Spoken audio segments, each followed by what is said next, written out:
नमस्कार दोस्तों, मैं कलीम शेख और मैं अभी महाराष्ट्र में हूँ। और आपने देखा महाराष्ट्र में अभी अभी चुनाव गुजरा है और चुनावी सरगर्मी बहुत ज्यादा थी। और मेरे साथ आम आदमी पार्टी के जिला अध्यक्ष है, उनका नाम है अमर आमटे साहब, और ये थाने जिला अध्यक्ष है और इनके कुछ समर्थक भी है। हम इनसे बात करेंगे अभी चुनाव जो गुजरा है और चुनाव आयोग पर सवाल भी उठा है और विपक्षी पार्टियों ने सवाल उठाई है। और खुद संजय राउत जी ने कहा कि ये मुझे जो है ये निकाल जो निकला है रिजल्ट, ये उन्हें कहीं ना कहीं उसको नकारा है। मैं इनसे बात करूंगा कि आम आदमी पार्टी इस पर क्या सोचती है। सर, आपका स्वागत है। क्या लगता है आपको, ये जो चुनाव रिजल्ट आया है, सारी विपक्षी पार्टियों ने इस पर सवाल उठाए, संदेह पैदा किया है। आप भी विपक्ष में थे, आप भी इंडिया अलायंस में थे, क्या लगा आपको? सबसे पहले धन्यवाद कलीम जी, आप दिल्ली से महाराष्ट्र में इस मुद्दे को लेकर आ रहे हैं। आप दिल्ली से यहाँ पे महाराष्ट्र में आए हैं। देखिए, बात मुद्दे की तो सही आपने क्लियर कहा है। संजय राउत जी ने जो बोला है वो क्लियर सही कहा कि ये पूरा ईवीएम का घोटाला है। जिस पार्टी ने गद्दारी की है, जिस पार्टी ने गद्दारी से जनमत लाया था, वैसी पार्टी को बहुमत मिलना तो असंभव है। जिस हिंदुत्व का मुद्दा लेके बाला साहब ठाकरे ने पार्टी बनाई थी, उस पार्टी को चुरा कर जिस हिसाब से पार्टी को बनाया गया, जिस तरीके का पार्टी इन्होंने गठन किया है, वो पूरे तरह से असंवैधानिक है। कानूनन जब भी देखा जाए तो उद्धव साहब को जो सांत्वना थी लोकसभा सीट में, आप देखे रहेंगे कि सबसे ज्यादा लोकसभा सीट में इंडिया गठबंधन को ज्यादातर महाराष्ट्र में पब्लिक में दिया गया था। देखिए, भारतीय जनता पार्टी ने 2.5 साल में कुछ भी नहीं किया है। एक योजना जो यूपी सरकार, महायुति सरकार ने लाई थी, लाड़की बहन योजना, उसका हम विरोधी पक्ष के हिसाब से हम उसका कोई भी विरोध नहीं करते हैं। लेकिन अगर आप लाड़की बहन योजना लागू करते हो, 1500 रुपए हर घर में हर महिला को देना चाहते हो, लेकिन इससे सभी महिलाओं को फायदा कम, नुकसान ज्यादा हो रहा है। विधानसभा कौन सा है? ये विधानसभा है जहाँ से खुद मुख्यमंत्री साहब एकनाथ शिंदे जी की विधानसभा। मैं दर्शकों को बताता चलूं, ये कोपरी पाट पखाड़ी विधानसभा है। यहाँ से मुख्यमंत्री एकनाथ शिंदे जी चुनाव लड़े थे और 1 लाख वोट से जीते भी है। तो ये वही विधानसभा है और मैं उसी विधानसभा में लोगों से बात कर रहा हूँ। और अभी इनसे मैंने बात किया। मैं आपसे ये जो जानना चाहूंगा, मेरे दर्शक भी जानना चाहेंगे कि जो इंडिया अलायंस ने इस पर संदेह पैदा किया, खुद मल्लिकार्जुन खड़गे जी ने कहा कि मेरे को ईवीएम से चुनाव नहीं चाहिए, अब मुझे बैलेट पेपर होना, ऐसा उन्होंने कहा है। तो आपका मतलब क्या विचार है? जी बिल्कुल, देखिए, पिछले जमाने में 90s में जो था कि दंगे फसाद, इस वजह से बहुत सारे नुकसान होते थे कि खुद से वोट डाला जाता था। लेकिन अभी जो सिस्टम पूरा बदल गया है, हम 21वीं सदी में हम लोग जी रहे हैं, तो 21वीं सदी में मशीन की जरूरत नहीं है, बैलेट पेपर से भी वोट किया जा सकता है।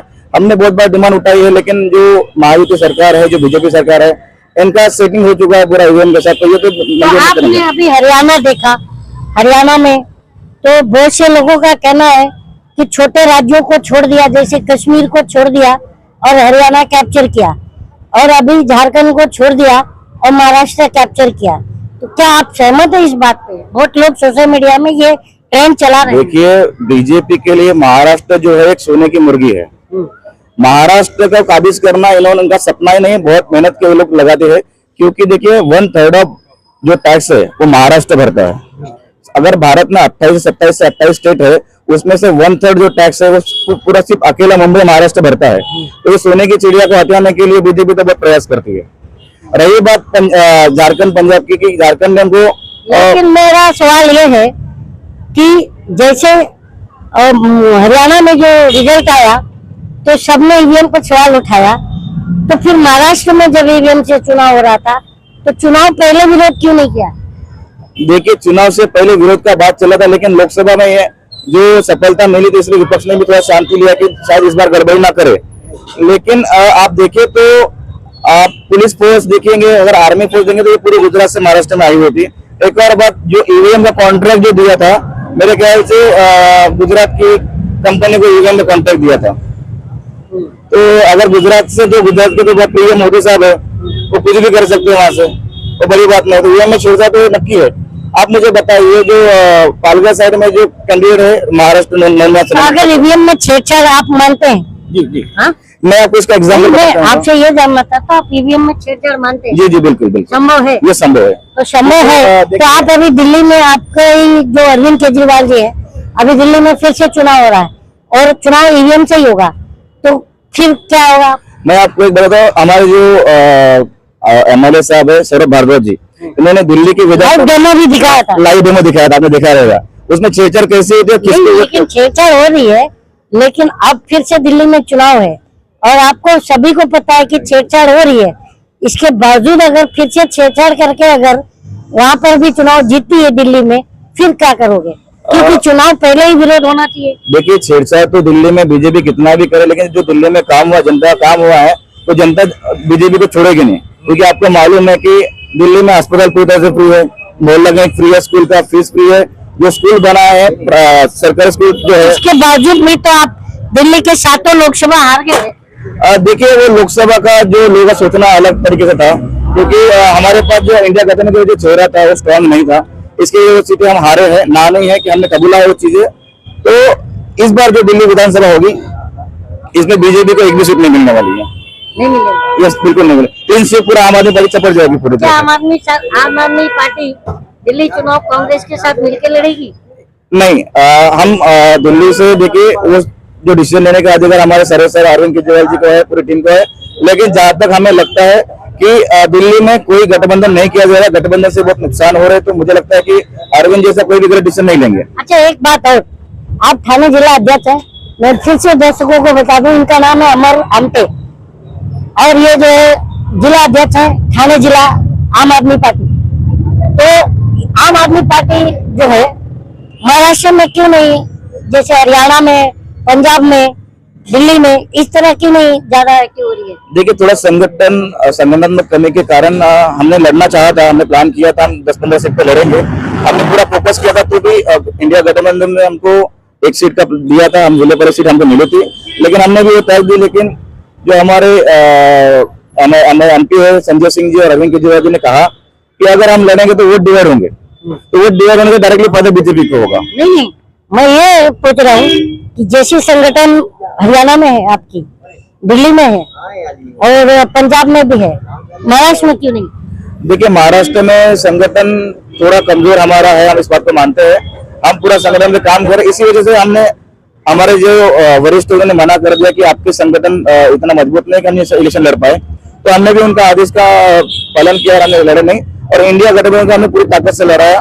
मैं खुद यहाँ के जो राजेंद्र विचारी जी जो कैंडिडेट थे लोकसभा के, उनके लिए पूरे थाने जिला ने मेहनत लिया है और इंडिया गठबंधन सभी कैंडिडेट को बहुत मेहनत से आम आदमी पार्टी ने सपोर्ट किया यहाँ पे। इंडिया गठबंधन का आगे का स्टेप क्या, जो अभी उन्होंने कहा था कि हमारे जितने भी MLA जीत के आए हैं वो सामूहिक इस्तीफा देंगे, तो बहुत से लोगों में मतलब सामूहिक इस्तीफा देने की बात हुई थी, पर कोई देने को रेडी नहीं है। अभी देखिए मेरे ख्याल से आने वाले समय में एक उसके ऊपर बड़ी मीटिंग होने वाली है।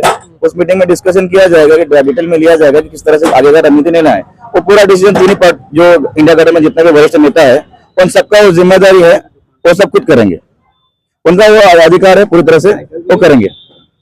इसमें फिलहाल मैं कुछ नहीं कह पाऊंगा। तो ये तो अमर आमटे जी थाने जिला अध्यक्ष है और इन्होंने भी ईवीएम पर भरोसा नहीं जताया है और कमोबेश विपक्ष की सारी पार्टियां ईवीएम पर जो है संदेह की नजर से देख रही है। लेकिन ये बताइए, चुनाव आयोग जो राजीव कुमार है वो क्यों नहीं मान रहे, आपकी बातों को क्यों नहीं सुन रहे विपक्ष की? अभी देखिए बताने की बात में सब दुनिया को मालूम है, ये सब बताना जरूर है। अभी आप देखिए संजय राउत ने जो DY चंद्रशेखर साहब के ऊपर भरोसा बताया था कि इन्होंने डिसीजन लेना चाहिए, उन्होंने उनको रिप्लाई भी कर दिया है। उन्होंने लोकतंत्र का हत्यारा भी बताया संजय राउत जी ने। जी देखिए संजय राउत जी ने कुछ गलत नहीं कहा, सही कहा है, क्योंकि जो पार्टी का जो डिसीजन लेने का था, इस पिछला चुनाव 2.5 साल भी बीत गए, फिर चुनाव भी हो गया, अभी तक इस पे कुछ किसी तरह का एक्शन नहीं लिया गया, तो ये सीधा सीधा है, कुछ तो झोल है। झोल है? यस बिल्कुल झोल है। तो इनका मानना है कि चुनाव में झोल है और देखते हैं इनकी बातों में कितनी सच्चाई है और क्या इनकी बातों में कौन सी बातें आपको अच्छी लगी और सच्ची लगी। कमेंट बॉक्स में जरूर बताइएगा, प्रतिक्रिया आपकी बहुत जरूरी है और हमारी बातचीत में क्या छूट गई वो भी कमेंट कीजिएगा और मैं नेक्स्ट वीडियो में आपको फिर कहीं ले चलूंगा दूसरे मुद्दे पर। तब तक के लिए जय हिंद, जय भारत, जय महाराष्ट्र।